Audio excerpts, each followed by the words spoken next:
Call the meeting to order. Terry, roll call, please. Brennan, Here. Chartrand, Here. Dahlhoff is excused. Hathaway, Here. King, Here. Coulter, Here. Mowerhand, Here. Mosier, Here.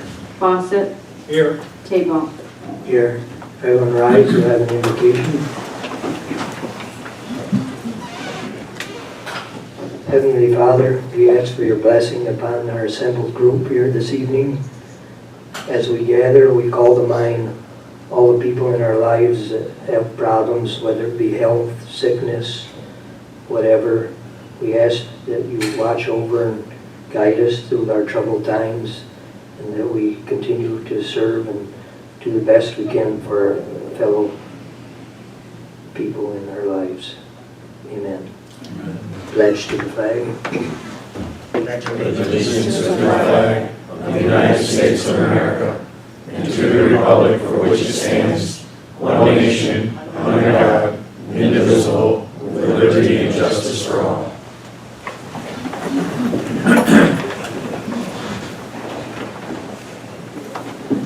Everyone should have got a copy of the meeting minutes for September 6th. Does anyone have any corrections at this time? If not, I announce they stand approved. Report of the Rules and Legislation Committee for Rule 6. Terry? The Rules and Legislation Committee has met, and they recommend to waive the rules to allow action on late resolutions. Okay, moved by Brian, second by Rocky. All in favor say aye. Aye. Opposed? Carried. At this time, we'll open a public hearing for comments on the local law number 3, permitting ATV operation on 1.3 miles of the West Road, and for local law number 4, to authorize overriding the tax levy limit, a 2% tax cap. Does anyone have any comments from the public at this time? All right, the public hearing will remain open for some time. I'll announce again before we close it. Does anyone have any comments for privilege of the floor at this time? Okay, we'll move along to presentation of communications and notices. Carrie? Dr. Peter Ostrom has submitted his resignation from the Lewis County Planning Board effective September 6th, citing his workload as an owner and practicing veterinarian at Countryside Veterinary Clinic. U.S. Senator Charles Schumer and New York State Senator Joseph Grifo acknowledged receipt of the board's resolution calling upon state representatives to work with congressional delegates to amend and improve the Family First Prevention Services Act of 2016 to avoid imposition of duplicative expense upon counties for residential foster care services. Senator Schumer relayed being deeply engaged on this issue and has been hearing from New York State and its counties. The representatives also acknowledged receipt of the board's resolution to support expansion of broadband services in Lewis County, and that a substantial portion of the governor's $500 million broadband funding comes from the federal level. Senator Schumer will continue to fight for those funds. The board acknowledges receipt of resolutions adopted by the Dutchess County Legislature calling on state and county officials, residents, and business owners to adopt the Think Differently initiative to assist individuals with special needs and their families. By the Cattaraugus and Erie County legislatures to condemn the actions of Milan and request the New York State Attorney General to thoroughly investigate their clear price gouging of the life-saving EpiPen. And by the Schuyler County Legislature calling upon the governor and state legislature to work with the New York's congressional delegation to amend and approve the Family First Prevention Services Act of 2016 to ensure essential fiscal resources are maintained to support families in need. The New York State Parks, Recreation, and Historic Preservation Office has notified that the old Laval Cemetery has been listed on the National Register of Historic Places. And that concludes correspondence. Thank you, Terry. And now the reports of the county officers and departments. Terry? Each legislator has received a copy of the Treasurer's September report, the third quarterly vet tax report, the September 20 solid waste and the September 22nd highway audit reports. And that concludes reports. Thank you, Terry. We go to the reports of standing committees. Phil, Ways and Means, Buildings and Grounds. Thank you. Sorry.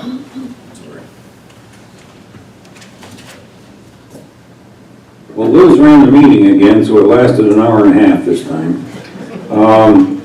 Frank Archer's budget's on track. He does need to do some AC work in the 911 backup center.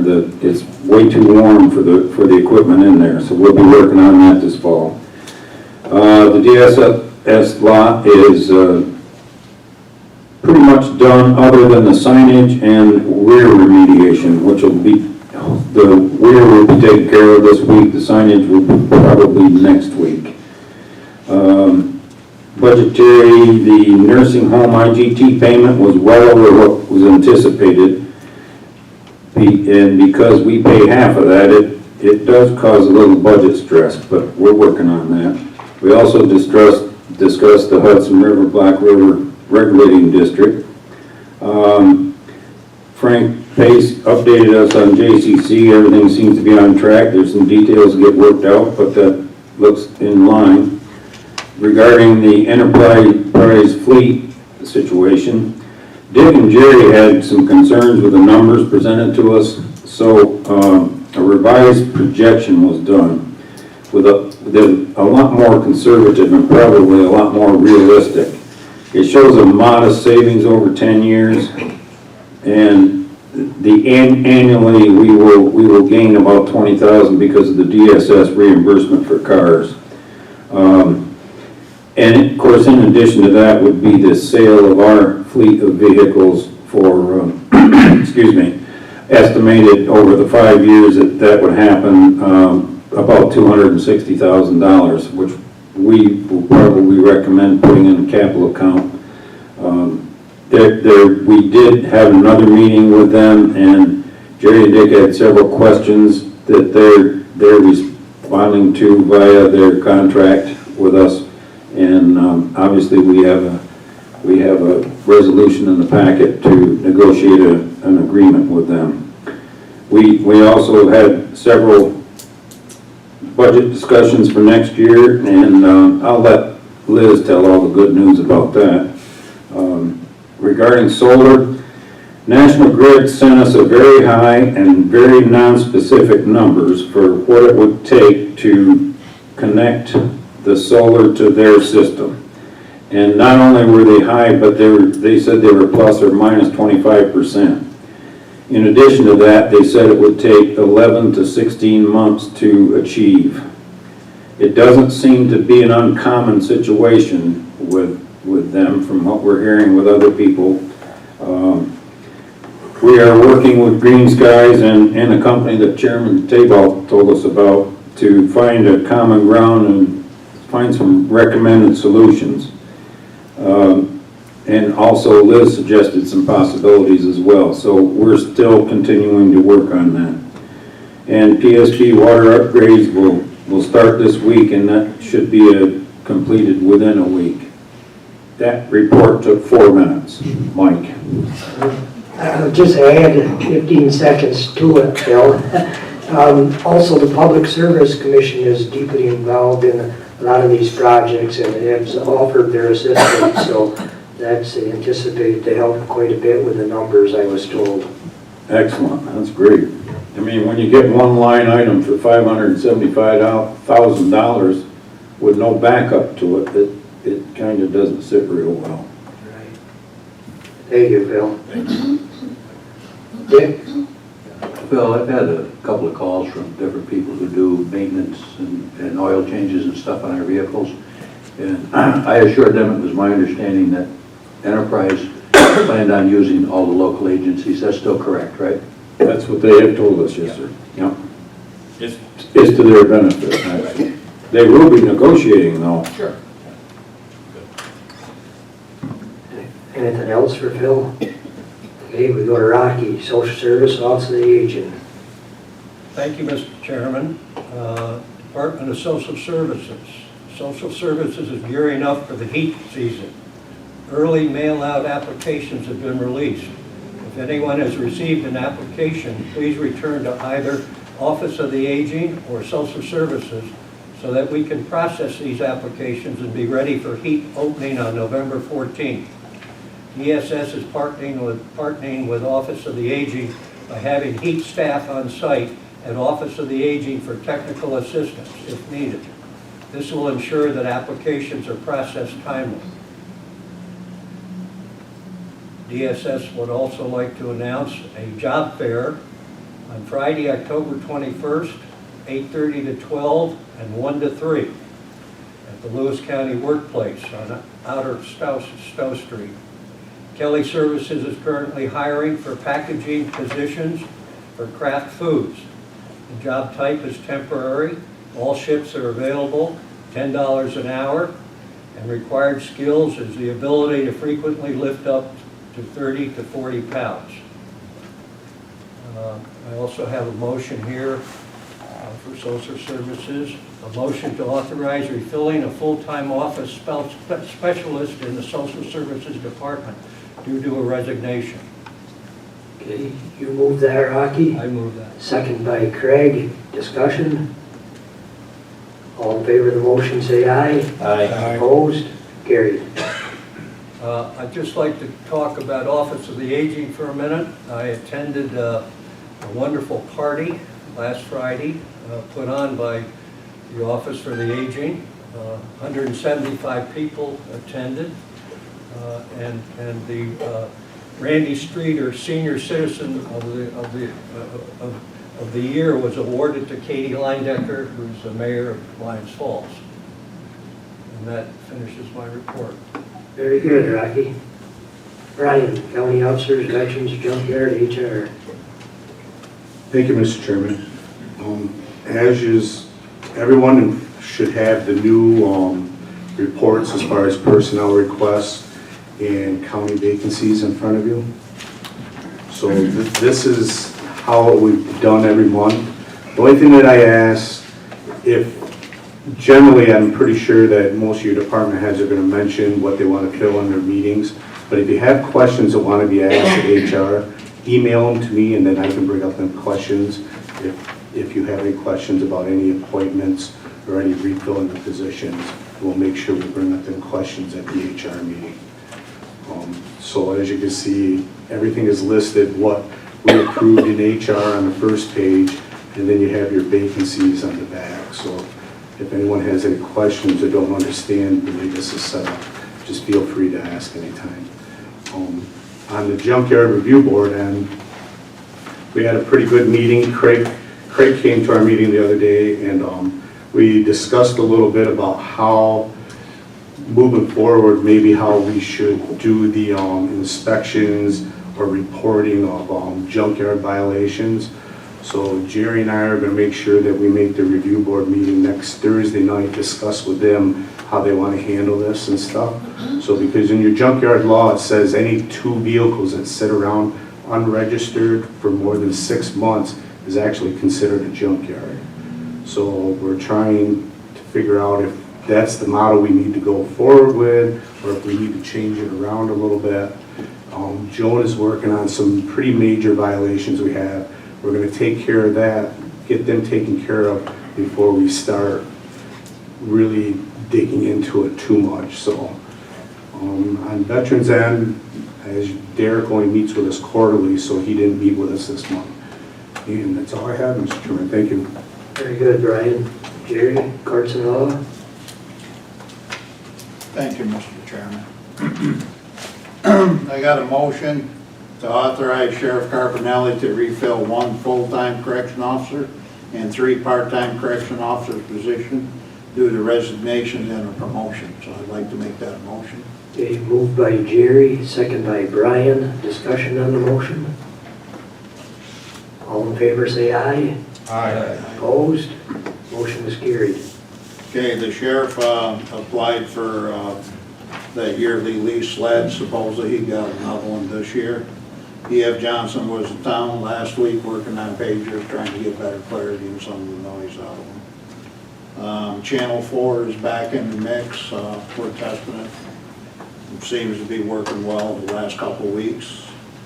And we've got a panel antenna that needs a stiff arm on it, so hopefully by this Thursday when we have our conference call, we'll all know if that's installed or not.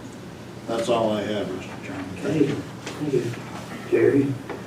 Larry's not here tonight, but does Craig or Brian have anything to add for economic development? I asked Larry, he said he didn't really have anything other than a report.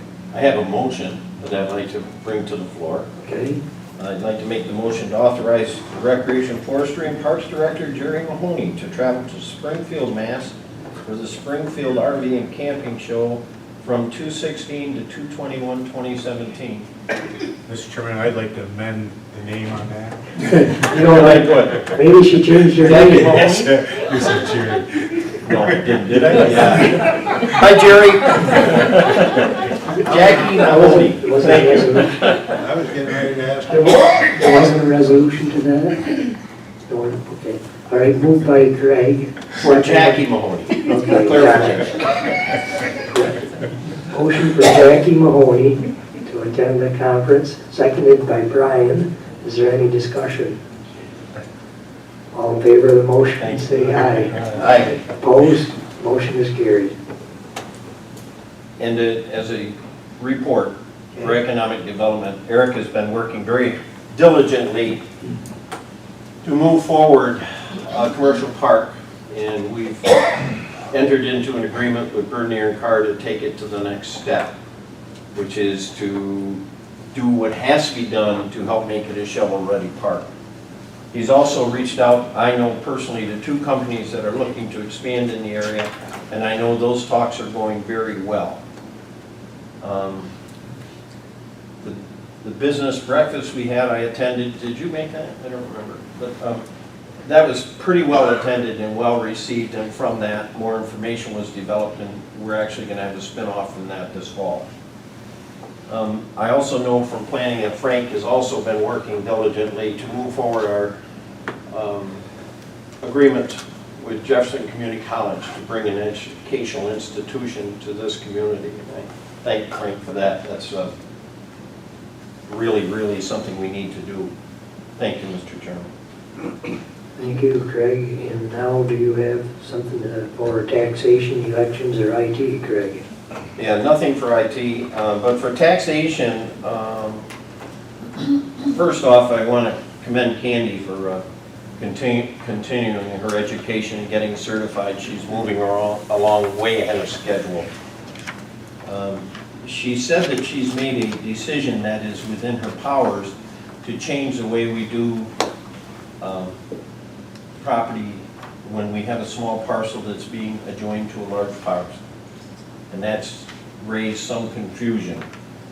What has happened is in the past, if there's a parcel that has a mortgage on it, and that person owns another parcel that does not have a mortgage on it, but it is one deed, when it comes time to change that property to another owner, such as in a foreclosure, what happens is the people buying at the foreclosure thinks they're getting everything, when in fact they're only getting a parcel that was being held by the mortgage. So because of that, from now on, this policy will force people that are getting a small parcel and adding it to another parcel to do so only if both parcels are listed on a mortgage, so that this doesn't happen going down the road.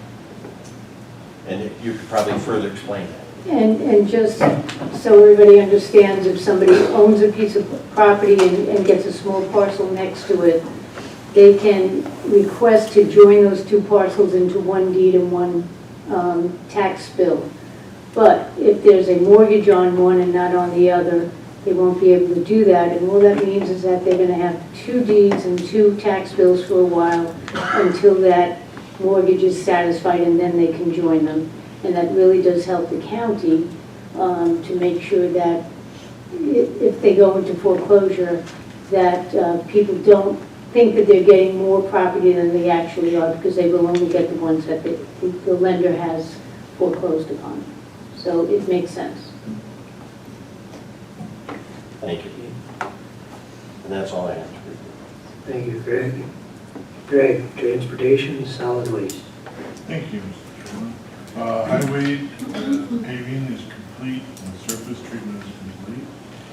Mid-September, they started work on Sears Pond Road. They figure that's going to be about a 3-year project up there. They still have about 60 culvert pipes to do, and they will be anticipating starting the Hospital Hill project, the drainage issue up there, sometime in the spring. The town and village are going to be involved, so it'll be a 3-way split on labor. Solid Waste, Dank has agreed to pay up to 50% of the recycling project cost, up to $600,000. He figures roughly he's gonna recoup about $300,000, and he's done paying that amount. And recyclables are up 300 tons compared to last year at the same time. So that program is really, the clear bags is really taking off. And that's about it for what I have. Okay, thank you, Greg. Dick, hospital? Yes, Chairman. We submitted a statewide healthcare transformation program grant. We applied for $4.4 million out of a $195 million pool. And if received, this grant will be used for debt relief of the hospital. We held a seminar on how to deliver exceptional customer service. We used the leadership group and the patient experience team, and we've got 2 more seminars scheduled with the rest of the groups. Community meetings are scheduled for October 6th, 11th, and 13th. Dr. Mark Marshall will be joining our facility on October 1st, 2016 as Medical Director of the Emergency Department. Christina Flint recently arranged for all those county superintendents of schools to meet at our facility with Dr. Swift, our orthopedic surgeon, Jeff Hellinger, the CFO, and Mrs. Prince, to discuss advantages of having an athletic trainer at their facilities. There'll be more to follow on this. Mr. Hellinger reported that we had a gain of $238,503 for the month of August versus a budgeted gain of $2,950. The year-to-date surplus is $2,668,395 versus a budgeted surplus of $1,607,683.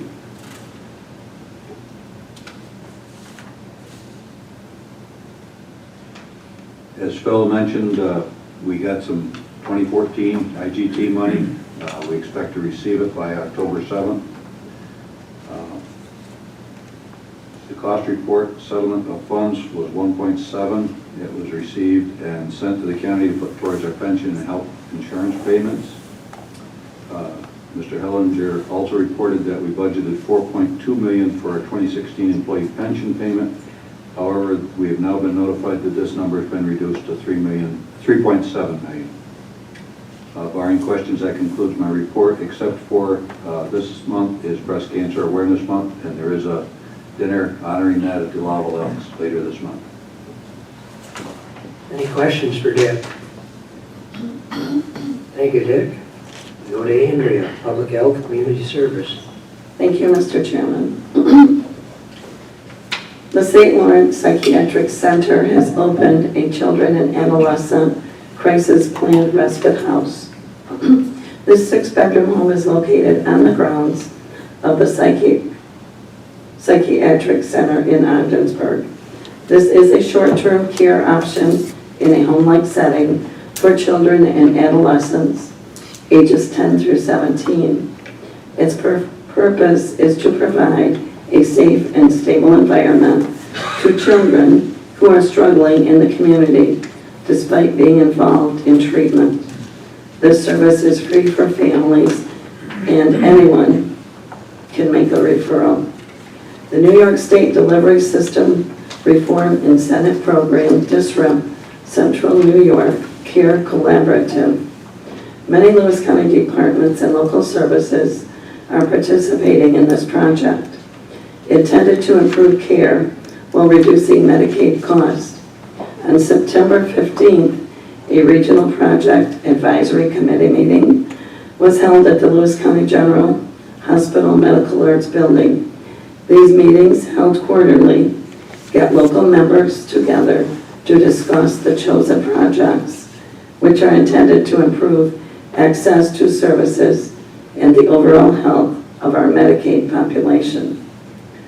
During the local agency spotlight, Lewis County departments, DSS, Office of the Aging, Public Health, and Community Services gave an overview of each and how these departments supported various district projects.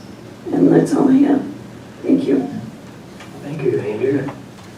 Liz, County Manager Report. Thank you, Mr. Chairman. As Phil mentioned, we're knee-deep in the budget right now. Patty and I have had 2 or 3 meetings with the Ways and Means Committee. We've met with all the major departments and most of the smaller ones. I guess in a nutshell, I would say that the tax cap is $244,000. Right now, we're dealing with increases of about $850,000. $600,000 of that is due to health care, and $250,000 approximately is due to contractual wage increases. So we've got a very tall order. We're combing through a line by line right now for every department. One of the strategies that we are going to be employing this year is something called a risk pool, where we're asking departments to identify amounts that are in their budget that are basically their contingency, the what if that might happen to their individual department or functional area. We're asking them to pull that out because the chances of 100% of those things happening is pretty close to zero. So we will set aside that money at some portion, less than 100%, in a contingency fund, and that will be our risk pool. So if that event does come to fruition, that money will be available for the departments. Tyler Munis System, I can't remember where we left off last month, but we're pushing the go live date. We were originally scheduled for the end of this month. We're going to push it 1 month.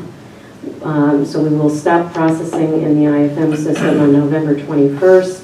There's a couple of things that need to be done between Tyler and us to get this system ready for transactions, but our go live date will be the last week of November and the beginning of December.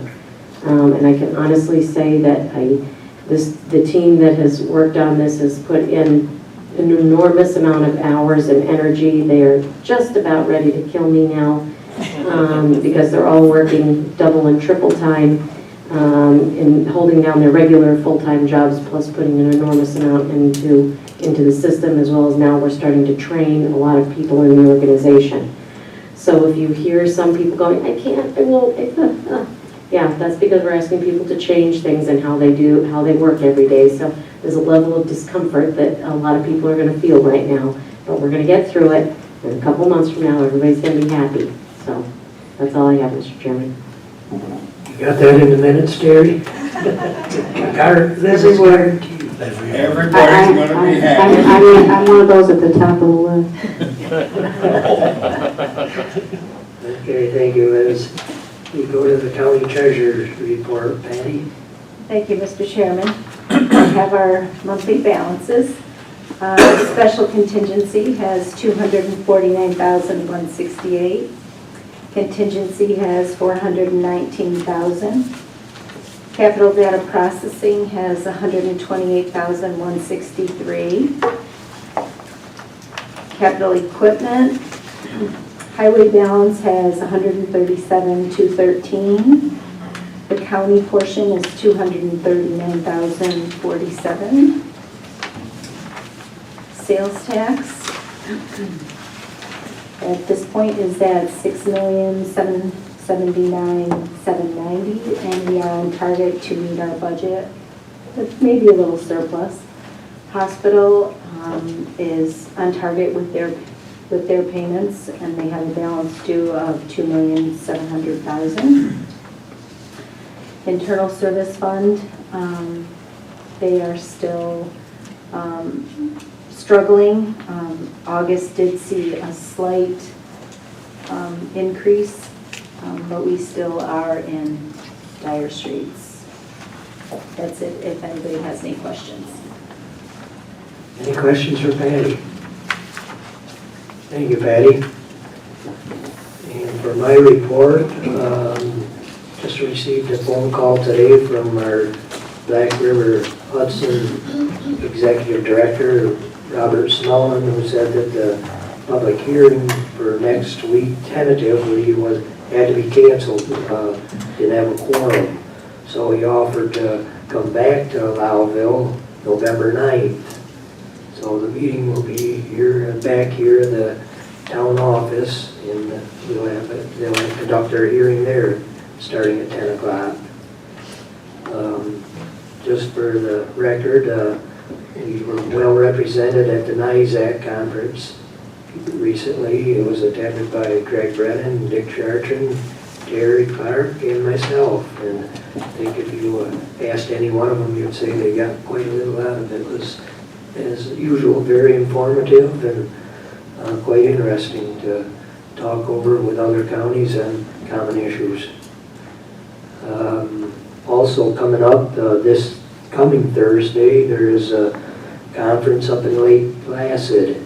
It's called the North Country Sustainability Conference. It was something that the governor and his staff put together, and legislators, department heads were invited and encouraged to attend. Their legislators, I know so far, Dick, Craig, and Jerry were interested, possibly Brian. So what we got to do is get together and figure out what we'd like to drive. So I believe that's it for my report.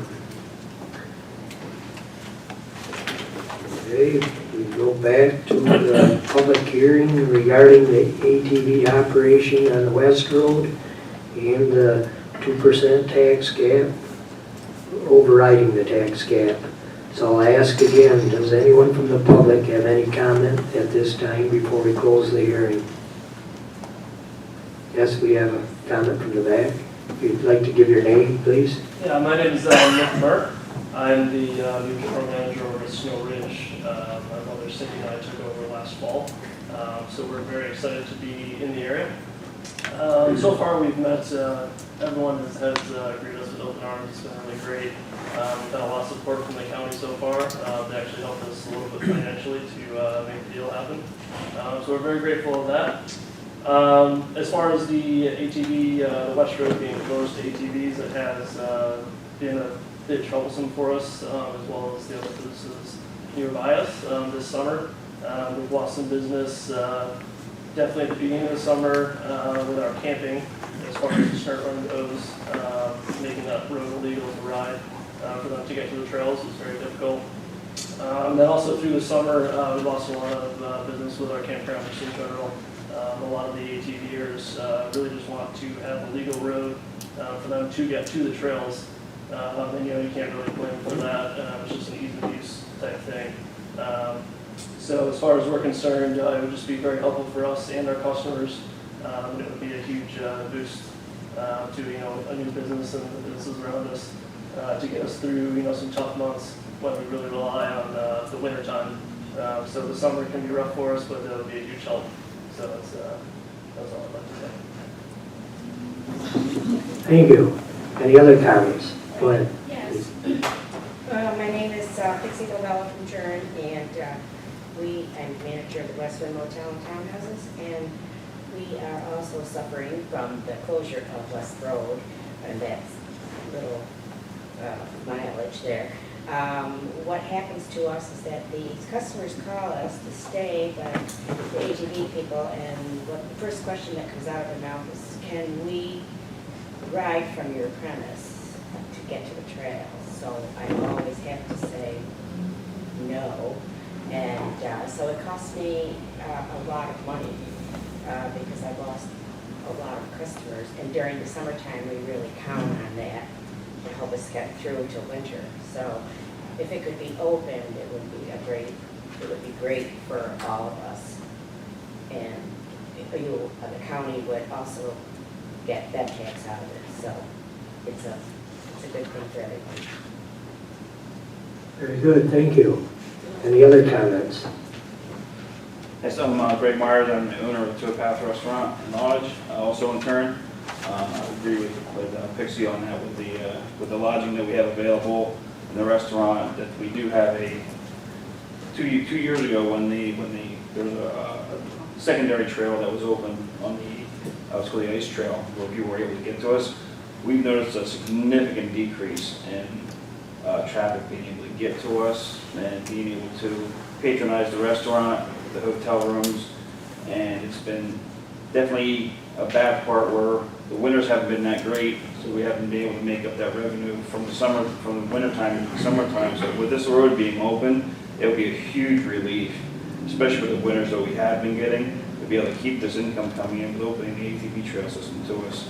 Again, we've had to turn a lot of people away from staying with us because they can't legally ride down the road and access the trail system. We have had people stay and I tell them, well, you have the trailer down somewhere else to unload, and it makes it a little disconcerting for customers to do that. They'd rather be able to unload, be able to ride and access the system, along with other areas that like to be able to access us to be able to broaden their riding experience throughout the entire county. So definitely would be the sales tax revenue, the bed tax revenue, and just to be able to make up that income and revenue for the summer months would be immense. I think that would be a great help for all of us down there. Thank you. Any other comments? Paul Verkler from the Steak and Brew. I certainly concur with all my neighbors. It's a big help, and I think the legislators in the county have done a fine job. Just a little fine tuning on this. We've had some issues resolved, thank goodness. One night in the winter, I had the police officer come into the restaurant and take 10 of my customers out because they had got there illegally. They had gone from on the hill down to the restaurant. Wasn't what I wanted to see when we did 100 dinners that night. Hour and a half later, your sheriff came to the door and apologized. I thought that was admirable. If you can see your way to opening that road, it would certainly help out the whole crew. Thank you. Thank you, Paul. Any other comments from the public? On either local law? Okay. There are no further comments. I announce that the public hearing for both local law 3 and 4 are closed. We move on to resolutions.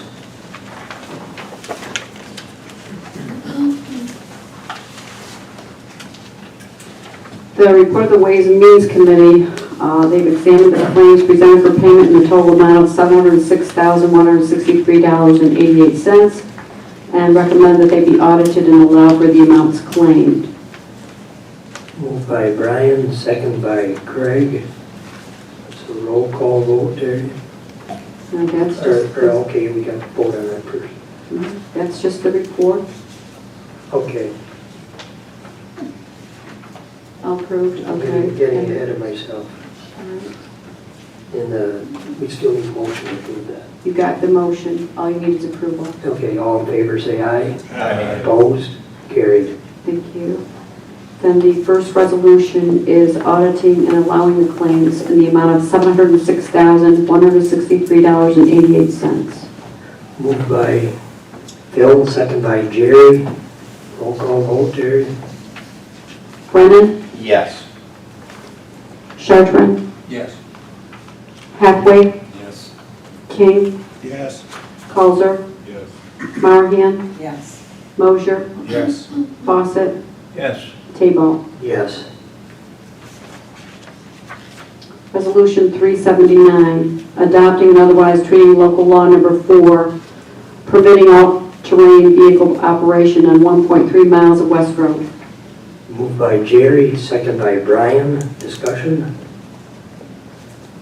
All in favor, roll call please, Jerry. Brennan? Yes. Chartrand? Yes. Halfway? Abstain. King? Yes. Colzer? Yes. Marahan? Yes. Mosier? Yes. Fawcett? Yes. Tebow? Yes. It's adopted.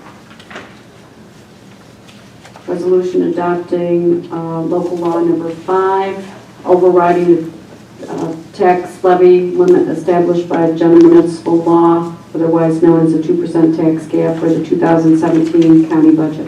Moved by Phil, second by Dick. Discussion? Roll call, please, Terry.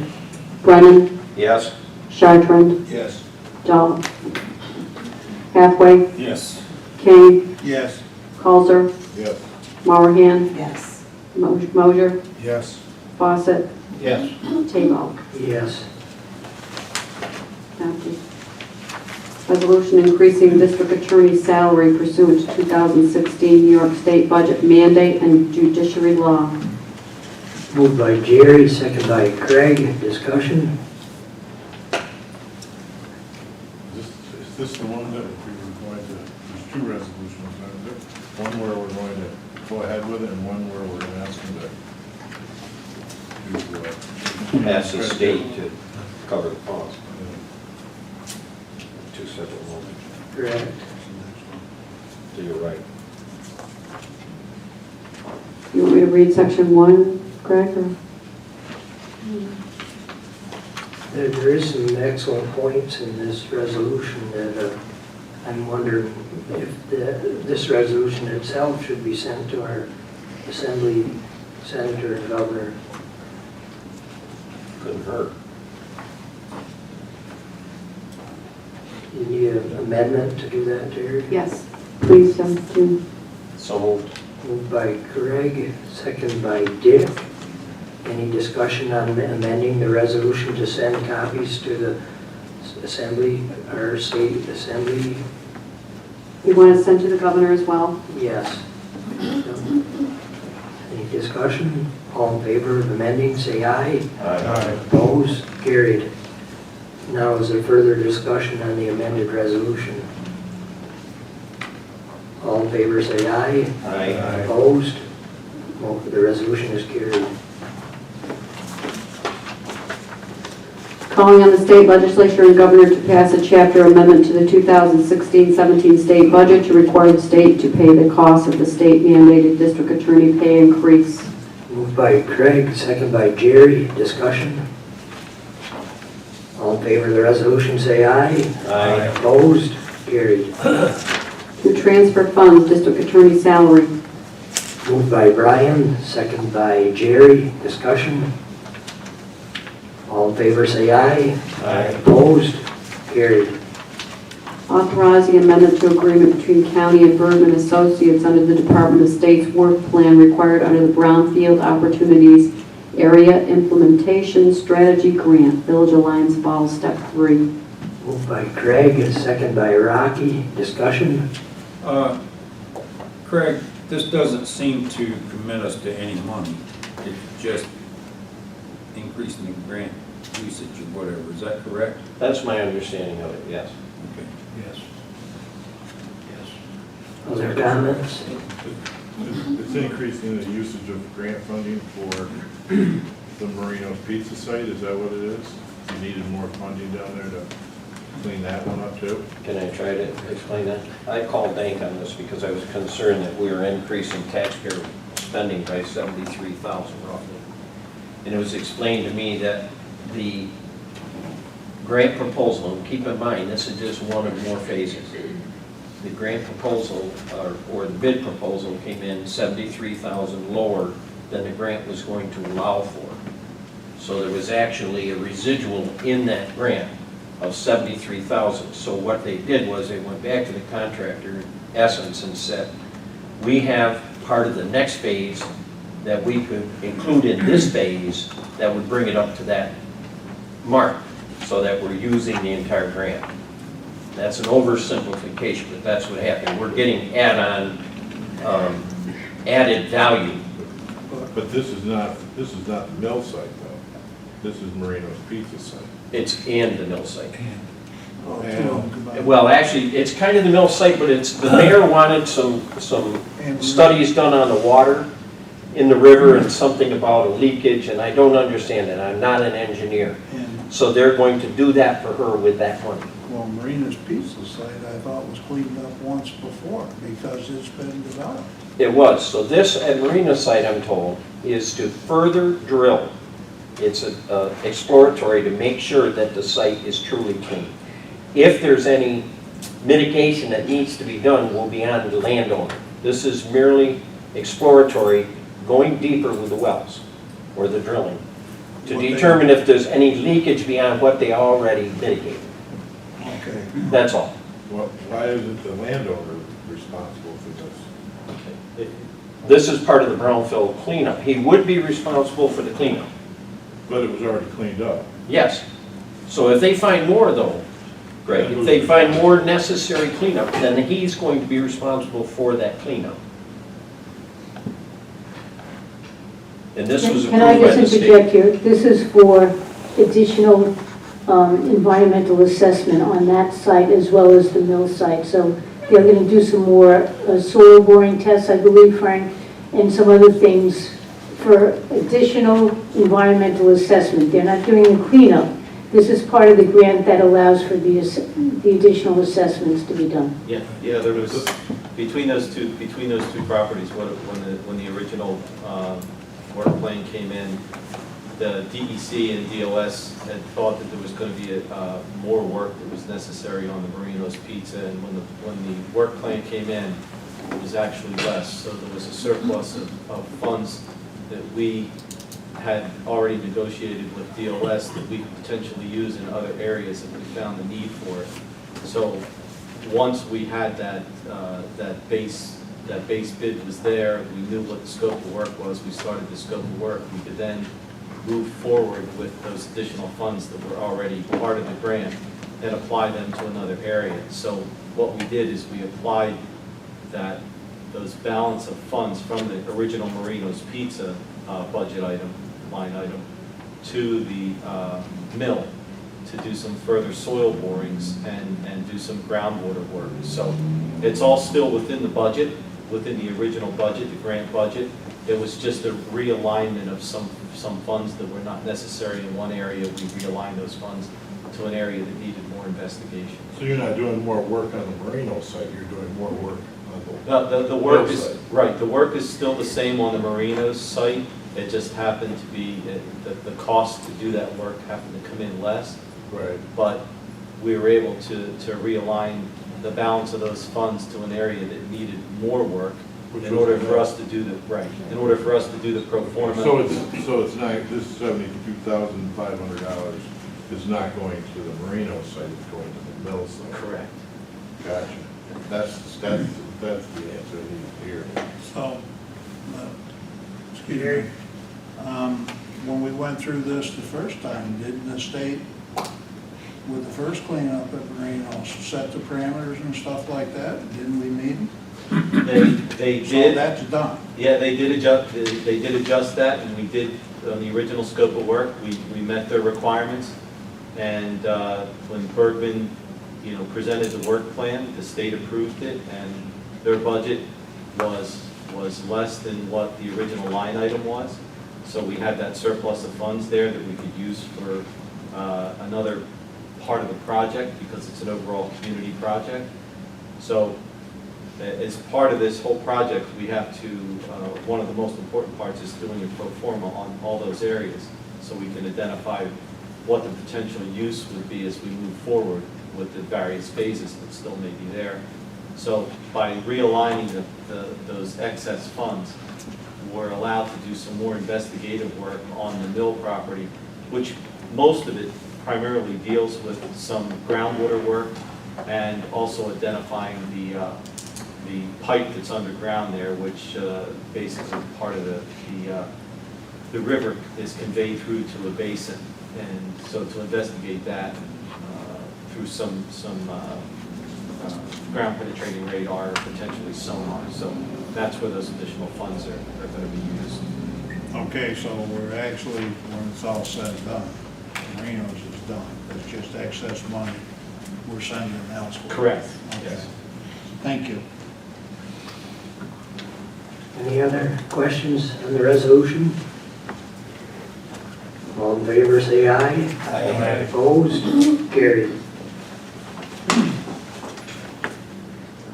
Authorizing agreement between the Director of Emergency Management Services at Fort Drum and Lewis County Office of Fire and Emergency Management. Moved by Jerry, second by Dick.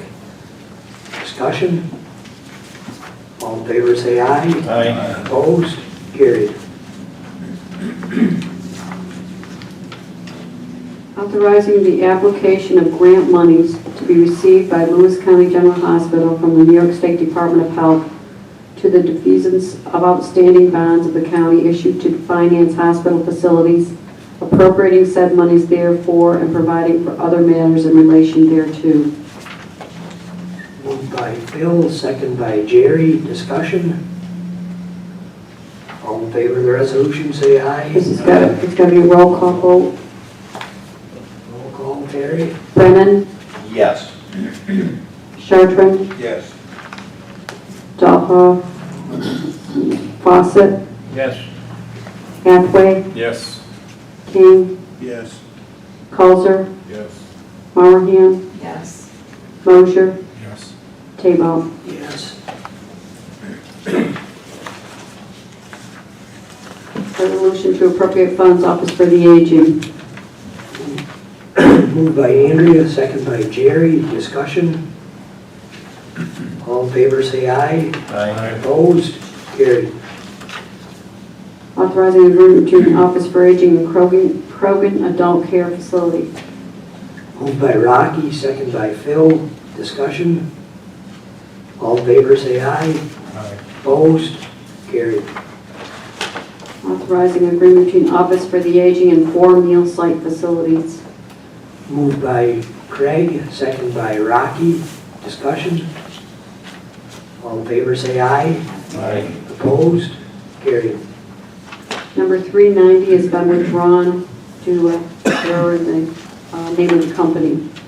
391, authorizing contractual agreements between the Office for Aging and various providers for program services. Moved by Rocky, second by Andrew. Discussion? All in favor say aye. Aye. Opposed? Carried. To appropriate funds, bus operations. Moved by Craig, second by Brian. Discussion? All in favor say aye. Aye. Opposed? Carried. Amending compensation plan with reference to probation department. Moved by Jerry, second by Greg. Discussion? All in favor say aye. Aye. Opposed? Carried. Transfer funds, probation department. Moved by Greg, second by Rocky. Discussion? Jerry, is that 4 of everything, 4 of the vest, the radios and? Yes. Okay. Other questions? All in favor of the resolution say aye. Aye. Opposed? Carried. Authorizing contract with County and New York State Office of Indigent Legal Services. Moved by Brian, second by Rocky. Discussion? All in favor of the resolution say aye. Aye. Opposed? Carried. Authorizing contract with the County and New York State Office of Indigent Legal Services. Moved by Jerry, second by Dick. Discussion? All in favor say aye. Aye. Opposed? Carried. Approving agreement between Public Health on behalf of the county and Health Research Incorporated. Moved by Rocky, second by Andrea. Discussion? All in favor say aye. Aye. Opposed? Carried. Authorizing memorandum of agreement between Public Health and Lewis County General Hospital for rabies post-exposure treatment. Moved by Andrea, second by Brian. Discussion? All in favor say aye. Aye. Opposed? Carried. Appointing members to Health Services Advisory Board. Moved by Andrea, second by Rocky. Discussion? All in favor say aye. Aye. Opposed? Carried. With reference to cancellation of tax on parcel assessed in Arrow. Moved by Jerry, second by Craig. Discussion? All in favor say aye. Aye. Opposed? Carried. Transfer funds, Ways and Means. Moved by Phil, second by Jerry. Discussion? Phil, what was specifically that for? This is for computer charges all around. Oh, it's overall throughout the county? Yes. Okay, thank you. Other comments? Computer charges, I'm sorry, I said computer. All in favor of the resolution, say aye. Aye. Opposed? Carried. Authorizing agreement between county and Bonadeo and Company for consulting and assessment services for the Sheriff's Department and its public safety responsibilities and operations. Moved by Jerry, second by Dick. Discussion? Jerry, I have one question. I know we're authorizing to replace some deputy sheriffs, some vacancies, and we're doing that. At the same time, we're asking for a study to check the efficiency. Would we be in a better position to wait until after the study to confirm whether or not we need those positions? Well, the big problem is we've lost so many. We're having to push the overtime to get the people working. They're getting to the point they're burned. And then for become law enforcement, it's, I think, if they started in January, it'll be July or so before they're ready to even start their career. So. Okay, just curious, because they could find that we're overstaffed. In essence, they could. Yeah, but I think what we're really looking for is efficiency. Okay. And Thank you. How we can take the people that we have and be able to do it with that group, not extras. Good, thank you. Didn't you You're say welcome. that study was gonna take a while too, Jerry? Liz, I'll have to answer that. It'll probably depend more on schedules than anything, but it's not going to, maybe 2 months. That's what most. I thought. Right now, you have 3 vacancies on the roadside, so. We got one coming up, right, and then, Well, you have 3 right now. You Okay. have 3 vacancies right now that we've had. The academy starts in January. From what I understand, we have 2 candidates that will be starting the academy. On the correction side, you have 1 full-time position that was open, which a part-timer is being moved up to full-time. And now you're gonna have 3 vacancies in part-time. So on the correction side, there is a lot of issues there because they have a hard time covering. When the part-timers get all the hours that they want for the week, they axe off. So then there's overtime being paid to the full-timers, so. okay, So just hopefully, curious. hopefully that will help with the efficiency. Any other comments? All in favor of the resolution, say aye. Aye. Opposed? Carried. Amending compensation plan with reference to Sheriff's Department. Moved by Brian, second by Greg. Discussion? All in favor, say aye. Aye. Opposed? Carried. Transfer funds, Sheriff's Department. Moved by Brian, second by Dick. Discussion? All in favor, say aye. Aye. Opposed? Carried. Authorizing discharge of mortgage, Sharon Schumack. Moved by Phil, second by Craig. Discussion? All in favor, say aye. Aye. Opposed? Carried. Authorizing an agreement between Social Services and Hand in Hand Early Childhood Center. Moved by Rocky, second by Andrea. Discussion?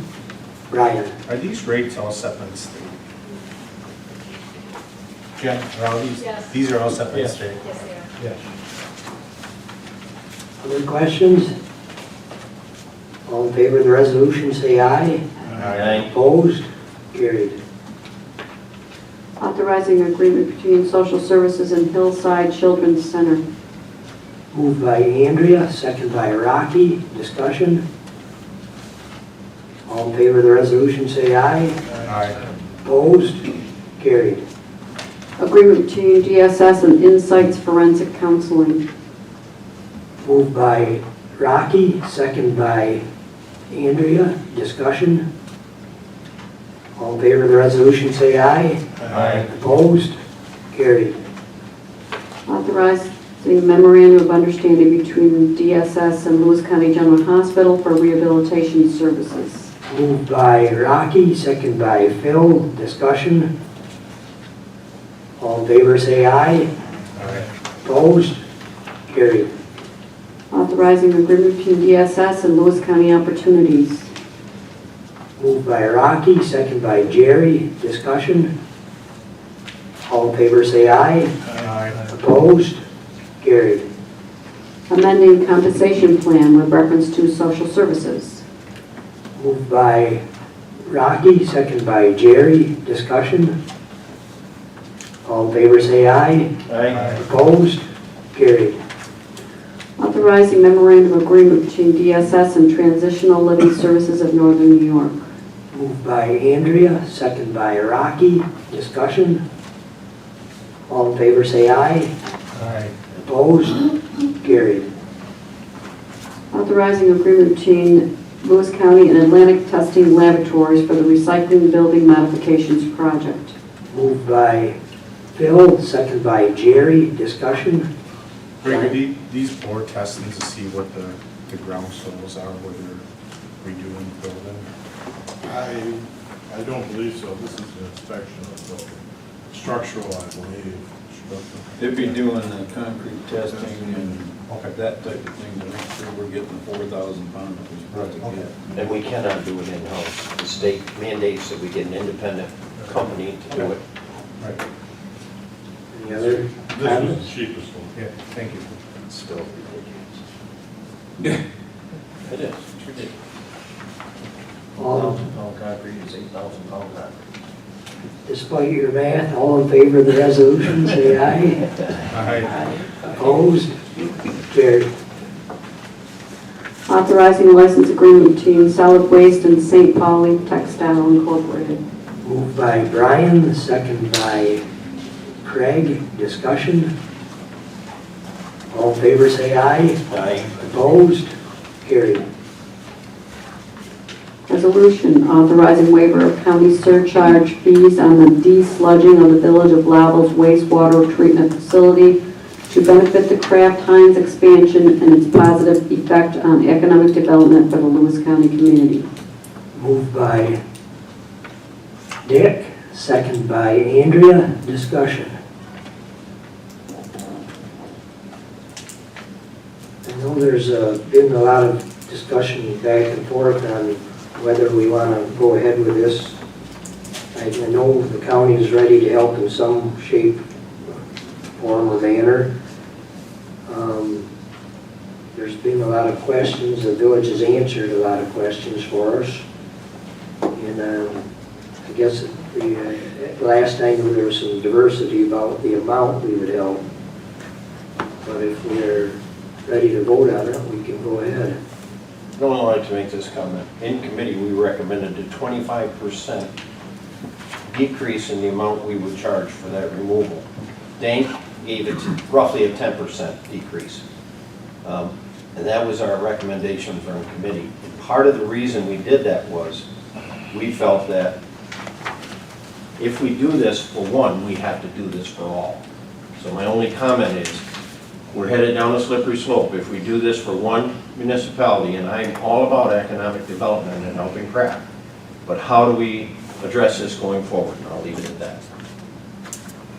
I'll bring up the answer to part of that question, Craig. One thing is they dropped their tipping fee from 4 to 6 to 35, so that's more like 20%. And you're the one that was considering 25. But at committee, we also did not vote on this issue because we did not have all the information that we had questions for the village. And on the 26th, we all received the answer to those questions. That was well after the committee meeting that was going on. So, and the reason that we're doing this is not, yes, it could be a slippery slope, but this is more for the jobs that it's creating. The cost to Kraft is going to be 60% of whatever that sludge removal cost is going to be. So if they pull out 8,000 tons of sludge, they're going to be paying our $15 tipping fee, they're going to be paying 60% of that. So that is what, $7.50 of it. Of that. No more than that, that's half. So 60 cents. $9 of that tipping fee. Big. So we're looking to save the company to show them that we're involved in the project that's going to bring 150 jobs here. Now, if another municipality who has a wastewater treatment facility and they need to upgrade because of, and desludge their unit because of a job gain, then I think everybody here would be willing to do that. That's how we're viewing this, not that we need to do it for every municipality because, and it's only going to be, Lowville is one of the biggest wastewater treatment facilities probably in the county, and it's only required every 20 years. So it's not like we're going to have to foot the bill every 2 years for a sludge removal. It's once every 20 years, so it might not cost that much anyway.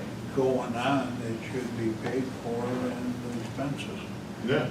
And what sewer fees and stuff are. Yeah, they're 40%. Yeah, Kraft paid 60. So, Greg, based on that logic, 20 years from now, when it needs it again, are we going to give it to them again because that's going to save jobs at Kraft? Well, if it means them cutting jobs, I guess I would vote for yes. I'm just trying to. I mean, I'm going to look at it that way too. I mean, if this is needed, then it is needed. It's necessary, the sludge removal, so that they can increase their usage, which is what Kraft is going to increase their usage of the wastewater facility. Then, to create 150 jobs, I guess $15 isn't a lot to ask for. Right, per ton. I understand what you're saying there, but like I said before, your charges are gonna cover this in the future. What you're paying for your fees, maintenance and everything else, so they shouldn't be coming back to clean out the lagoons because they don't get short of money. Right, they shouldn't be, but they don't, This is kind of like a one-time shot. If we read the letter right, they don't charge, Kraft doesn't pay into that fee. Dick, do you want to say If I that? can, the agreement with Kraft was signed back in 1978 or 9, I believe. And that agreement says that Kraft will pay 60% of the incurred cost to operate the sewage treatment plant. The sludge removal is part of the incurred cost of the sewage treatment plant. So Kraft would pay 60% of that cost. In the village's normal fee for service for water and sewer, they have money to pay the village's 40% piece of that. But this is probably the largest economic development boom for Lewis County, probably going to be in my lifetime. So I don't see that happening again. To answer your question, Phil, it's my understanding the county has got a team together right now to relook at their water and sewer rates, which they haven't done in a long time, and so I commend the village trustees for doing that. It's time to do that. So in 20 years from now, when this has to happen again, with normal repair and maintenance, they will have all the costs themselves. So no, I wouldn't even vote for it in 20 years from now because the cost will be built into that. But I think if any company came here with 150 jobs to Lewis County, that would benefit the whole county, and I don't think there's anybody that can say this isn't going to benefit the whole county. It's not just coming to one entity. But if anybody came with 150 jobs, we would bend over backwards to give them a lot more than what this $15 a ton is going to amount to. It also then will allow, the whole project is $5 million. It will allow them to take their money and defray some of that expense that they don't have planned for in that cost for the expansion. In other words, there's repair and maintenance, and then they need to expand the size of the facility. So there's two different issues. If I confuse your help. No, you haven't confused me, and you and Greg have compelling arguments. I mean, when you're talking ED, 150 jobs, we make that up pretty quickly. Probably have made it up in sales tax already. because they've got a lot of workers over there. They've had a lot of workers over there, They're but buying stuff at Lowell, they're but- staying in our hotels and motels, they're eating in our restaurants. that's true, but you gotta consider the climax effect too. Those workers are making up for that climax effect, so we're kind of staying steady with last year on sales tax, which if they weren't there, We're lucky to have. we would not be staying steady on I sales tax. agree with you, yeah.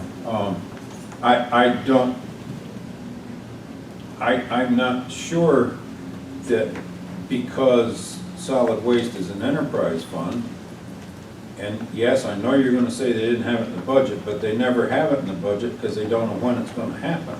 But they are an enterprise fund, and I'm not sure that we should make them eat $120,000 in revenues that they would have normally gotten. I agree with you, and I think as a board of legislators, we have a means for not making them eat the whole amount, but that's not in this particular resolution. No, it isn't, but it's an issue, and to me, And I would support out making them whole, in another resolution to follow. and I'm not actually saying the entire amount, because Pete, when we were in committee, Pete said he could deal with a 25% discount, but he can't deal with $120,000 is a lot of money to that organization, and they can continue their upgrades or whatever. So I think it's part and parcel of the whole issue. Well, you also gotta look at the other part of that issue. He wasn't, you're saying that he didn't know it was coming. Well, he didn't know Dank was gonna match up to 600,000 on the recycle building either. So he was willing to, we were willing to go forward with that recycle building without that knowledge. So now they're gonna cough up, half the cost of that recycling end of it. And possibly that front end loader too. So he's actually going to recoup money out of that deal that he wasn't expecting to. So his budget's not really going to be, you know what I mean? Just the way that budget was set up is for them to have money and be able to modernize. Because the tipping fees are a lot higher than they need to be, so. But I don't see where he's losing anything. He isn't losing anything because they had all kinds of money up there, so the tipping increases provided that. As far as in the budget bill, the money wasn't there to begin with, he's been surviving on what he has there. I don't see we're doing this one time for the betterment of the county is gonna hurt it. To Craig Brennan's point, it's not one time, because everything's gonna be tied to economic development. This is gonna go on for any other sludge removal. Well, you're always saying you're looking for ways to help out the towns and municipalities. Here we go, we're helping them out. We're helping them out. But we're also, they're creating jobs as one reason. So I guess the question is, if we use that as the base, if you're not creating jobs, you're not gonna get it, or much. Well, and that's a piece of it, Yeah. If this was normal repair and maintenance, if this was the 20-year cycle for the village, and there was no jobs or anything involved in that, I know right where you're at, and I'd vote right with you. I'm looking at strictly for economic development. One thing you said, though, that Kraft's been paying 60% of the maintenance since 1975. Incurred cost is the key there, Phil. Incurred cost. They only pay Nothing it once for the it's future. incurred. Right, nothing for the future. Okay. Incurred cost. Yeah. It's confusing. I had to go down and get the contract myself and read it. And even after that, I read it twice before I could understand it. So it's not a really, probably at the time in '78, it was a heck of a document, but it needs to be revised, I think, as well. But that's a different story. I appreciate you looking at that, Dick, because that's the first I've even heard that term as far as maintenance and stuff. With all the questions we've been asked, one of us went through and did the research and did it. I thank you for that. I said, because, if it was normally repair and maintenance, it's a whole different ballgame. To me, this is economic development, and somehow we should have it. Enough said. Ready to vote on the resolution? All in favor of the resolution, say aye. Aye. Opposed? Resolution carries. Way to go, Greg and Dick. Way to go, the whole board. I think we did a good job for that. Well, you gave some pretty compelling explanation. Even Greg did. Go ahead, Terry. Authorizing agreement between County Treasurer's Office and Burke Group. Move Moved by Jerry, second by Phil. Discussion? All in favor say aye. Aye. Opposed? Carried.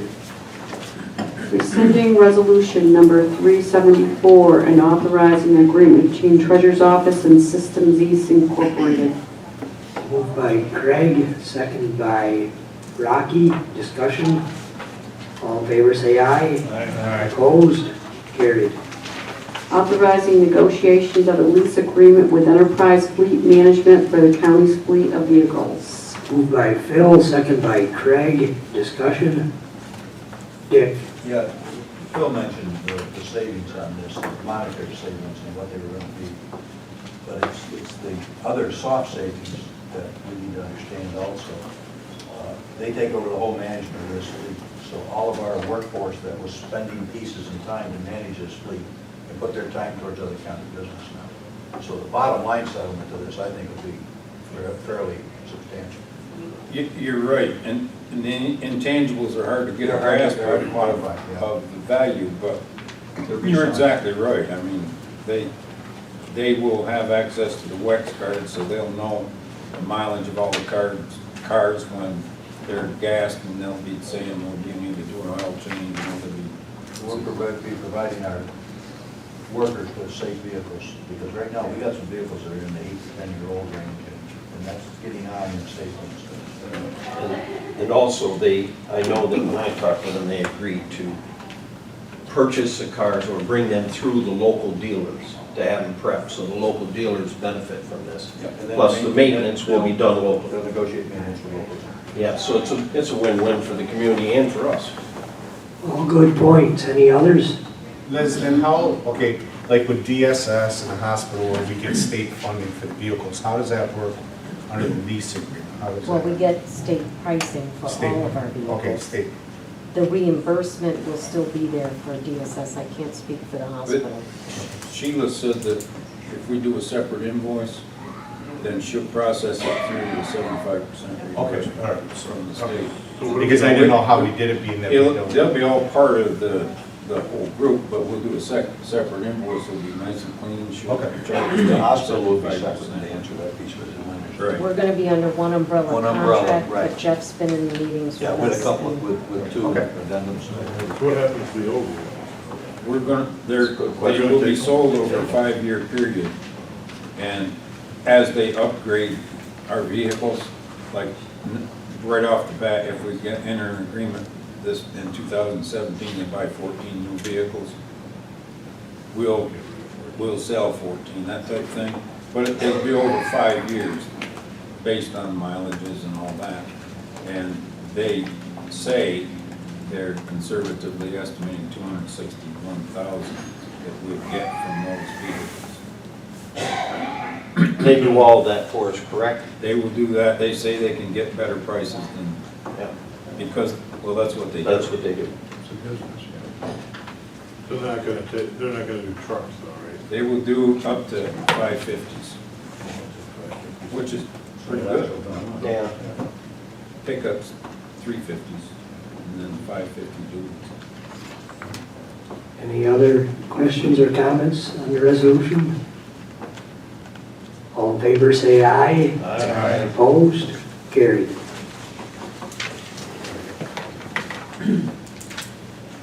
Authorize an intermunicipal agreement with Jefferson County to share services in the position of Director of Weights and Measures. Moved by Craig, second by Rocky. Discussion? All in favor of the resolution? Greg, did you have comment? Yeah, I'm still kind of leaning the other way on this agreement. I know it's a savings, a cost savings, but I've already had several questions on this concerning the farm end of it with the bulk tank calibration, and they don't feel that they're going to get the same kind of service that they currently get from Barb. I mean, Barb's been a tremendous weights and measure person. She's always very, very prompt in her services, and I think we're gonna lose out on this when it comes to going with basically they look at us as a part-time position down here, and it really isn't, because I think there's a lot more work that Barb does, and nobody really knows the credit she should have. I mean, she spends 8 hours doing a bulk tank out on a farm, where she's, dealing with the farmer end of it, and I don't know if they're gonna be able to do the same thing for us, in a timely manner too. Barb's been very timely and she does a good job, so I don't know if this is such a So what great you're saying idea. is we're gonna miss Barb. Oh, absolutely, and I don't know if this is really the way to go, But I guess I would argue that there is language in this contract that says that we can opt out if we don't like the services provided. So I'll Liz, you have a comment? Yeah, actually, Greg, you raised the committee and Barb, and I have met with Bob Hageman, my counterpart in Jefferson, and actually Brian Mooney, who's sitting in the back here, is the Assistant Director of Weights and Measures for Jefferson County, who will be assisting in our transition and also happens to be a resident of Lewis County. We did talk about the amount of work. Barb has done an extensive job of explaining who our customers are, what their needs are, and we discussed this with Bob and Brian and Brian's boss, Jim Richmeyer, that Barb's relationship with our community is very important to us, and they certainly appreciate and understand that, and are ready to step up and take the challenge. I'm just letting you know in advance that I've already had concern to serve people with the loss of this position, that they don't feel they're gonna get the same service. So we'll see how it goes. Any other comments? All in favor of the resolution, say aye. Aye. Opposed? Show Greg Counselor opposed.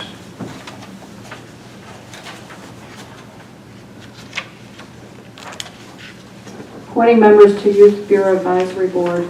Moved by Phil, second by Rocky. Discussion? All in favor of the resolution, say aye. Aye. Opposed? Carried. To appropriate funds, Sheriff's Department. Moved by Craig, second by Jerry. Discussion? All in favor, say aye. Aye. Opposed? Carried. Amending compensation plan with reference to Lewis County General Hospital. Moved by Dick, second by Andrea. Discussion? These are replacing people, Dick, or new people, or what? I'll start, and we're lucky enough to have the board sheriff for HR here and the county HR person, so they're not helping a thing. I have to be out of state when this got passed. The speech pathologist in Feld is a part-time position who, as I understand it now, is working like 20-some hours. They would like to go to 30. Excuse me, Dick. Yep. Barb, will you, Barb? Barb. We're going to need you in just 5 minutes, you and your crew, please. Okay. Go ahead. Don't leave. Don't leave. Come back in here. Sorry, Dick.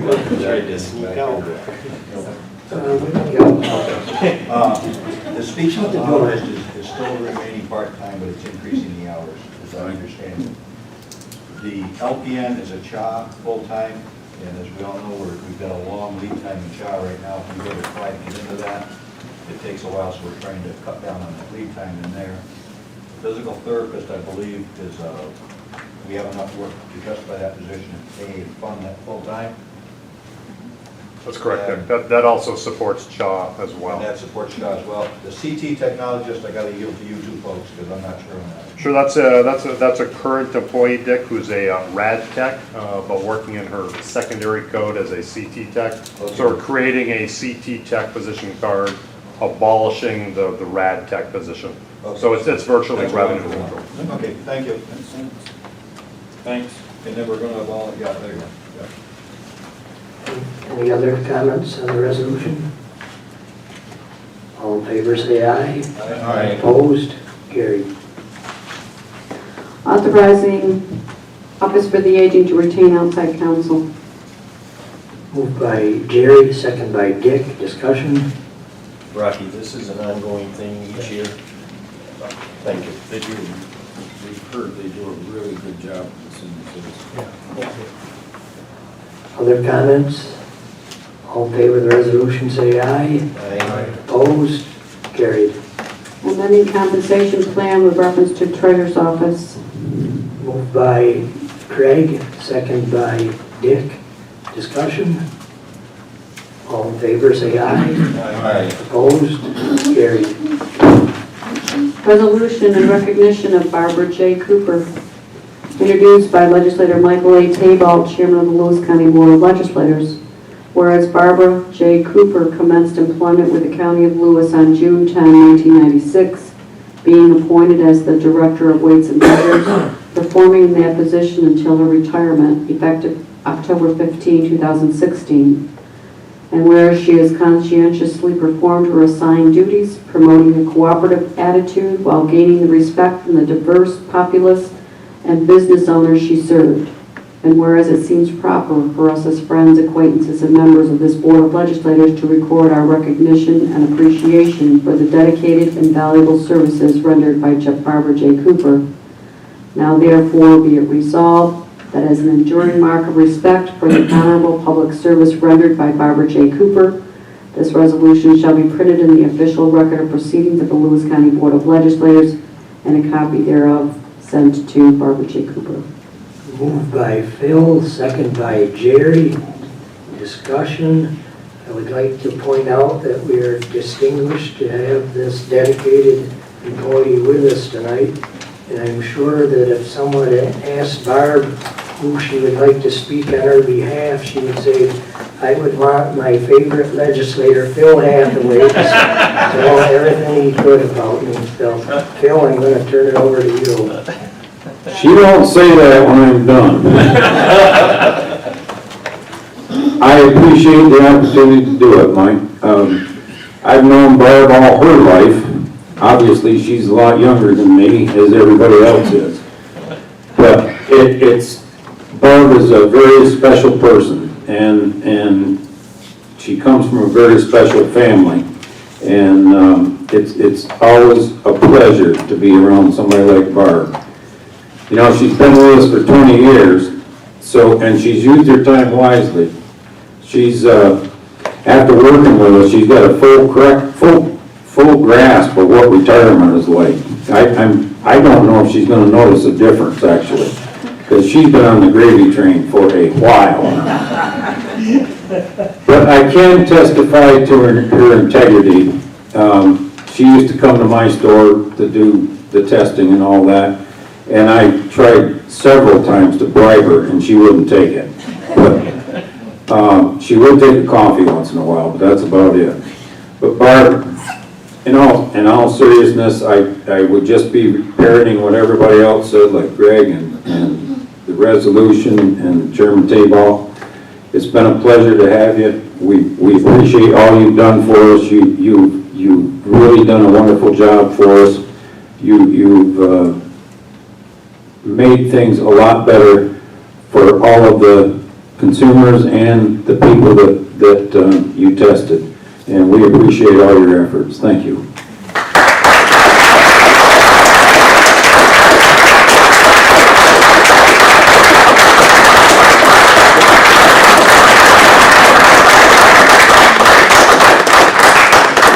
I don't know what to say. That was so nice, Phil. I thought you would have gotten a lot worse.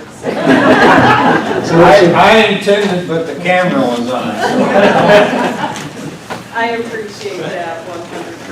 And I will tell you that just like I did when I started the job, I still love it.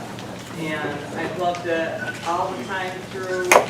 It's easy to come in and smile and have a good attitude. And we've got really good people to work around every day. That includes all of you. That includes all of our people in the business world, all the farmers that we've done the bulk things for, drivers, the whole kit and caboodle, and other weights and measures officials also. The whole crew is just great. Very much appreciated. Thank you. Thank you, Barb. And we'll let you leave this time. Now you can get to your wine bar. Thank you so much, I appreciate it. Hi, Barb. Other business, Jerry?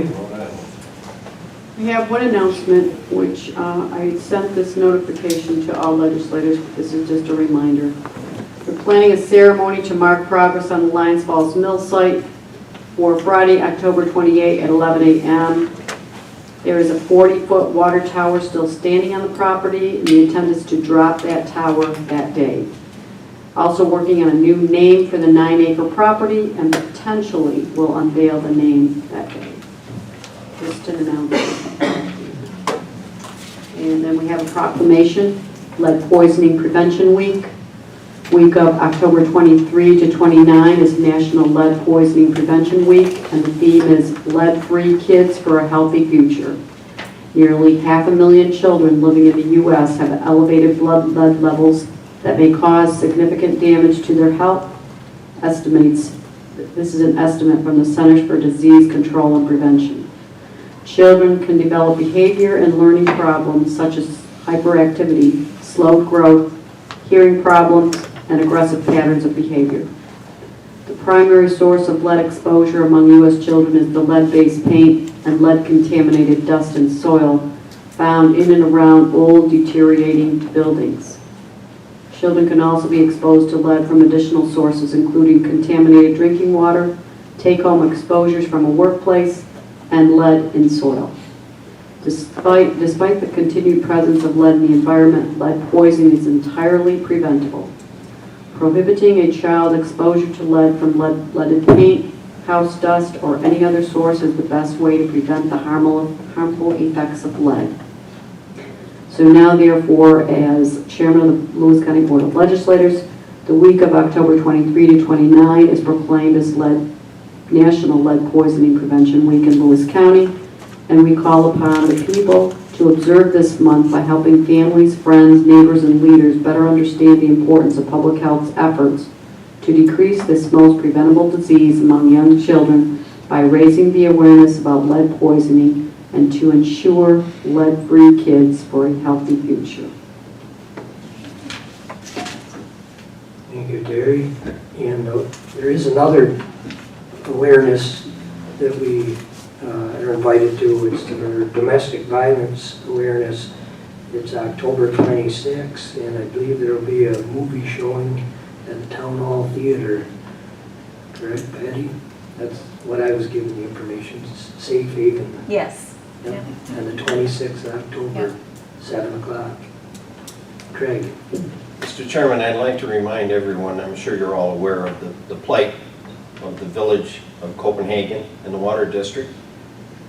There's 3 dairy farms that are affected by this. As of today, they have gotten some water, they're pumping some water out of the number 3 well, which is the controversial one down on the Trillion property. Tomorrow they're going to try to get some water out of the 1 and 2 well, and they're also looking into going back to a well, they called it the number 5 up on the Wood Battle Road. They've been able to find many leaks and repair those, but it continues to be a very, very severe issue for them in that community. I know that Griffle's office is made aware of it. I know that Blankenbush is made aware of it, and I know that Elise Stefanik has been aware of it. My biggest concern is 2 things. The village itself has little, if any, resources to buy water, and they've to date had to buy 300 truckloads at $200 a truckload. So that's already put them in the hole about $9,000, somewhere in that neighborhood, with the trucking and the other expenses of buying pumps and vetting this problem. So that was a concern brought to me by Scott, Alexander, their mayor. So I just want everybody to be aware of it. With winter coming, if anybody's got any ideas or suggestions or can help in any way, it'd be greatly appreciated.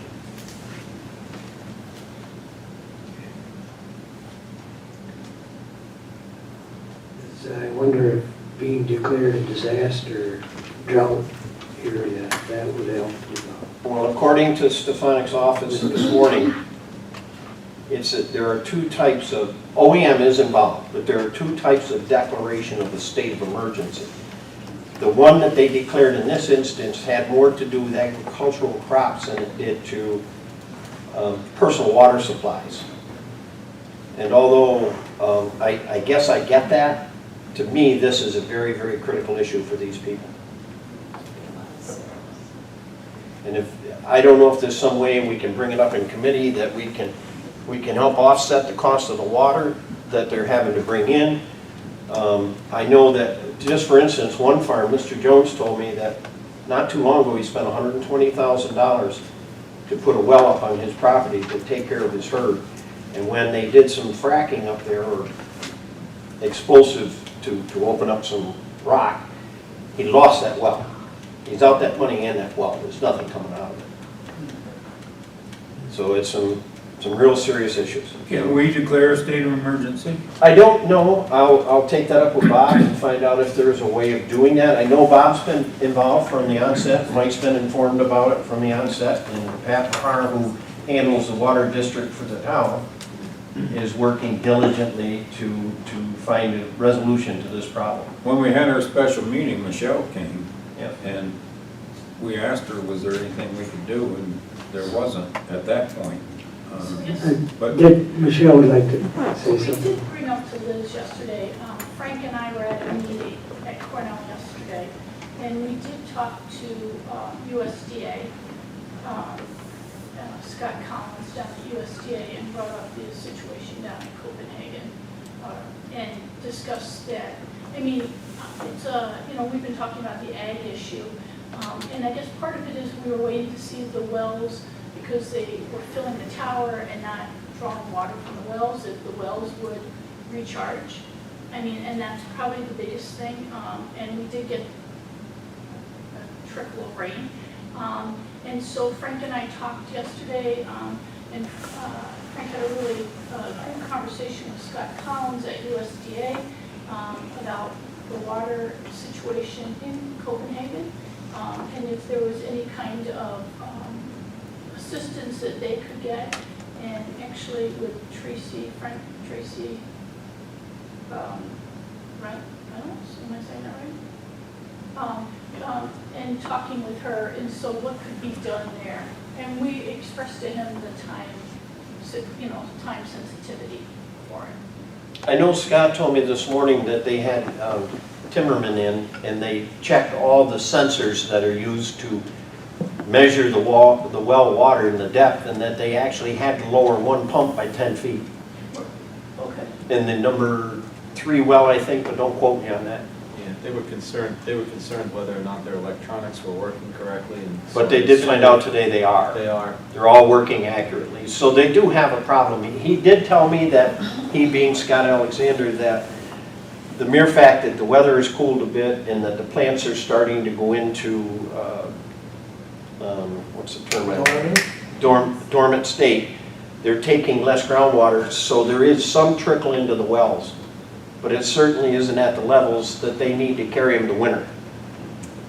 Now, fall rains may help. I mean, that's an unknown. Have they had trouble before in the dry years, or is this the first time? This is an unprecedented year for drought, from what we're told. So it's very unusual. Now, there is some thought, and we talked about that today.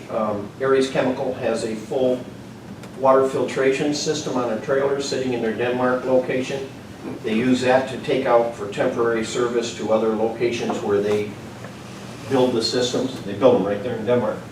So, maybe there's a way of drafting from the river and using that, but with the onset of cold weather, the pumps aren't going to work very long if they're cold. So I think everybody needs to be aware of it. If you think of anything, do a shout out to Frank or someone. Have you talked to Tommy Carroll up there? Yeah.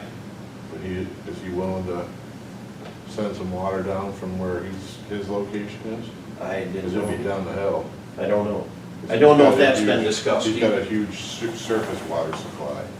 I know, Yeah. because I helped him with it. You get into a lot of different issues with because Groundwater. DOH governs that whole process because it's potable Well, it's water. kind of like an emergency kind of situation. Because they're chlorinating there. Well, yeah, but Yes. you have the filtration that you have to go through before you get into the system. And whether it's a portable system or not, you still have to do that. And you also, if you start pulling a certain amount of surface water, you need to get those approvals because if you withdraw a certain amount. So there are volume controls. But like USDA, when we talked to them yesterday, Scott was going to check with his staff to see if there was anything that was available. He was actually talking about, well, maybe another well should be drilled. And, but he was going to check with his staff to see if there was any type of funding out there, or something that they might be able to, we might be able to send, to Copenhagen's way to see if it can help them. But Scott did mention, Scott Alexander, that they were going to go back up on that number 4 or 5 well on the Wood Battle Road and see if that can be reopened. So apparently that's been dormant for some time. yeah, I think they decommissioned that when they put the 2 new ones in because I think there might have been some, volume issues with it, but. So Michelle or Frank, if you've got any ideas on what the county can do to help, would you be sure to contact myself or Craig or drag me? I guess Frank and I can follow up with Scott Collins from USDA. And then it's really the county's call, Mike or Liz's call about, where the next step is with Copenhagen. So we can follow up with USDA about getting them funding, and then whether you ask for it or not, and connect with Scott Collins, and I guess we can connect with Liz about it, and you. Jerry, you got a question? Yeah, I mean, as far as the livestock, as far as water, then, do they need the quality of water, or could you use like a river that's decent quality?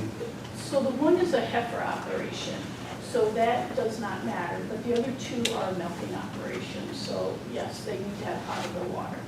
Is that for the cows, or is that for taking care of the bulk tank and all that stuff, the potable water?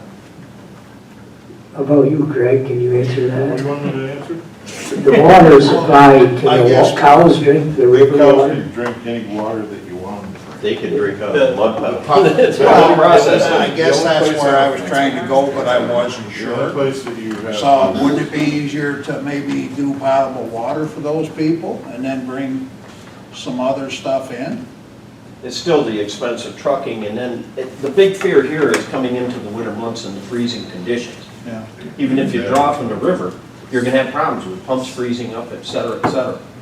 The other part to it is that some of the farms are set up to take trucks. So if you truck the product, if you truck water in, some of the farms are set up in order to be able to accept that water. Some of the other farms don't have that infrastructure, so it's very difficult to get that water to them. So I think Jones said he was set up for the bulk haul. he was, and But his. the kennel one, I don't think that is, because that's just a heifer barn. You have a question, Phil? No, actually, I thought we were doing, I had a separate issue that I wanted to bring up about the budget. Thanks. I have one issue too. All right, Phil? We being, actually, Liz and Patty and the committee need to present a budget to you guys by November meeting. And part of that budget is salary increases for the exempt people. I don't know what your wishes are on the handling. Liz has presented her take on it, and I don't know whether you guys would like to do like we've done before, have a special meeting and go through the whole list, or whatever. Tell us what you think. Is that something that would require executive, because you're Yes. dealing with salaries? Yeah. Yes. I think a special meeting, I wouldn't mind that. So we can focus on that one item. Is that what? Maybe if we did that in a couple of weeks, we might be able to incorporate other budget issues with it. Liz, you think? I mean, the sooner the better, so. Last year, didn't we? Patty and I have a list of things we gotta get cleared up, but Right. non-salary issues. Didn't last year you bring us in and brief us in less than a quarter on that particular item? I don't remember. So are we legislators open to coming in another day? What do you like?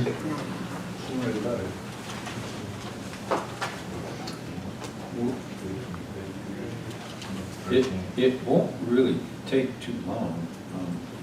Like if you guys were planning on being here for Barbie's thing on Friday, we can do it then. I don't know, it doesn't matter to me, I'm just throwing something out. How are you looking, Brian? Pretty much any day you guys set up is good for us. You guys do it when you feel you need to, and I'll see if I can get here. Well, 13th, there's a lot of meetings on Thursday. Is that a Friday? Thursday, next Thursday. We can Thursday. Is that your courts and law and all Yeah, that? yeah. That's fine with me. There's a whole bunch of stuff almost all day. So when's the last meeting on that day? And you gotta change 7:30 to 2 o'clock. To 1:30 to 2 o'clock. Well, that's us. Yeah, that would work. 2:30 Is that on the Brian, 13th? okay with you? Can you make it 3? Sure. Yeah, it's fine. Rocky? We got check everything. Do you? Jerry, 3? What's that? That works for you, Jerry, 13th of October at 3 o'clock. Andrea, you go? Sure. Cool with that? Special meeting for executive session.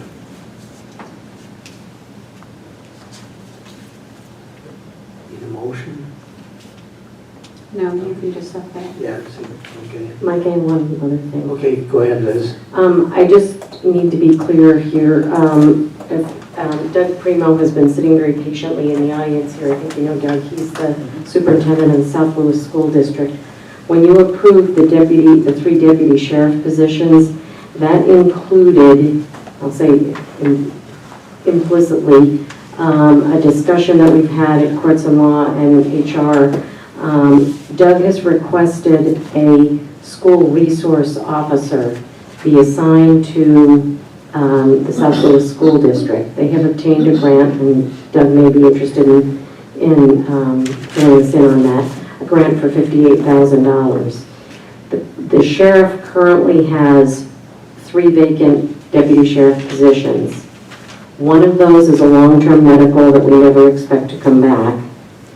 One of those 3 deputy positions is in addition to the budget, so we make the sheriff's department whole, as best we can right now, on staffing.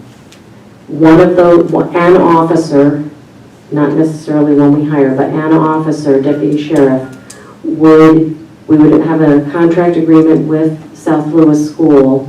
One officer under the sheriff's employment would be assigned as the SRO to South Louis.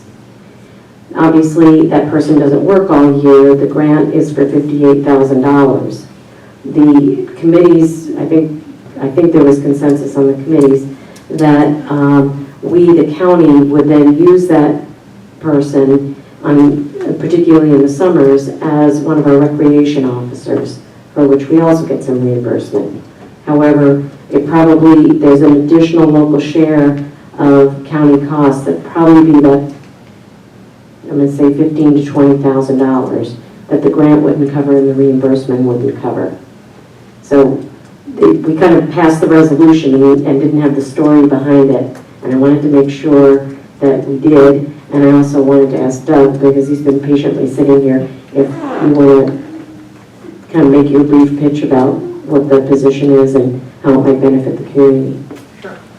Good evening, everybody. I was kind of curious if that happened. I wasn't sure how the resolution was passed, but what happened in South Louis was last year we applied for a school prevention grant through the State Education Department. So we received that for $58,000, and that's a 5-year grant.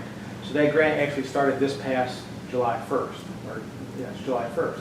So at that point, I reached out to Sheriff Carpinelli, and we started having some discussions, which led us to where we are today with that resolution before you. So the purpose of the grant is to obviously have a school resource officer in our school district. The predominant amount of that individual's work would be preventative in nature. I see them working with students, doing presentations in classrooms, anti-bullying presentations, character education presentations, internet safety presentations, being a presence in our school district hallways, cafeterias, counseling with kids, helping the school district on development and execution of evacuation drills, safety plans, and then of course on the outside end, sometimes there are things where we have an upset parent or a visitor on campus that we need to have some support and help with, so this person can help out in those situations. So just I think a very preventative type position, relationship building type position between the school district, the sheriff's department, our parents, our students, that can be very positive in nature. When we put in our grant, Lewis County, checked all the boxes for at risk of this type of position being needed. High poverty, high unemployment, rurality, and we don't have any jurisdiction outside of the sheriff's office and the state troopers to our school district in particular. There's no local police office like Boonville or Loudville has. So just even response time when there is a situation that takes place, it's very beneficial to have somebody on site on campus. So we reach out to the county, wanting to partner with the county for this purpose. Again, 5-year grant. We haven't worked out the particulars yet, but I know somebody would have to be hired and go to the academy. Our grant has already started, so we're willing to help pick up some of the costs to the county in terms of the police academy and the training of a new individual. At that point, I'll kind of stop around that and see if there's questions or comments there. Would you anticipate this person approaching drug issues with students? Absolutely. Drug prevention, drug use, but also we do have drugs in our campus at times, so they would be somebody who helps us respond to that situation when it does happen. How many students do you have? Just over 1,030 as of today. And this grant is $58,000 a year for 5 years, is that correct? Correct. Okay, thank you. Sounds like a really good program, Doug. Yeah, we're very excited about it. We really are. Do you know if any other schools have applied for that? Are you a test case here? Or? Well, across the state, several school districts have applied for the school violence prevention grant. We're the only local school district that received the grant. I can't say if they made an application or not. And I see the person having a presence not just in our middle school, high school campus, but we have 3 campuses, elementary school in Glenfield, an elementary school in Port Lyden, and then our middle school, high school campus. So I see this individual having a presence, K-12, pre-K through 12, all district campuses. Being at events that have high visitor numbers, whether it be a homecoming dance, a soccer game, community event that we have going on our campuses. So I see this person being involved in helping out with those situations. So that person would have pretty much flexible hours when he's working at your school? I think to be determined through some of the processes that need to be determined with the county, but that would be the preference of the school district, yes. Yeah, we'd have to talk to the union about getting, this is going to be a different work schedule. Right. But I just wanted to make sure, because we had the detail here, but we didn't have the story in the resolution, and it's an important point. So if you're comfortable with that, then we'd like to go ahead and start the contracting process. I guess we probably need a resolution we would do one next month or December, where we can put together a contract with Southwood between the Sheriff's Department and the school district. Doug, one of the questions in committee that wasn't clear, are you looking for this person to be 5 days a week? In other words, have you built into this sick time, vacation time, and stuff like that, or do we have to furnish a person every day? I think we were looking at somebody being 5, each school day that we're in operation. So it's about 180 days a year that we have students on campus. So I am anticipating that this person being there every single day, but if they have a sick day, if they have a vacation day, we're not looking for you to backfill. That was the question we couldn't answer, yeah. Yeah, Okay, we're not looking for you very to backfill Yeah. with another person Okay. on the days that individuals are, whether they're at a training or a, you know, whatever it may be. Okay, because that's key, because that's almost two people sometimes. Right. Thank you. Any other questions? Comments? Okay, thank you. Thank you, appreciate your time. Doug runs a tight ship, I can tell you that. You're still in school there, Rocky? Actually, Phil just asked me if I wanted the job. You do it. I want to come film you going through the police academy, that's what I want. Okay, do we have any other business to come before this meeting tonight? Motion to adjourn? Greg, second by Dick. All in favor, say aye. Opposed? We're adjourned.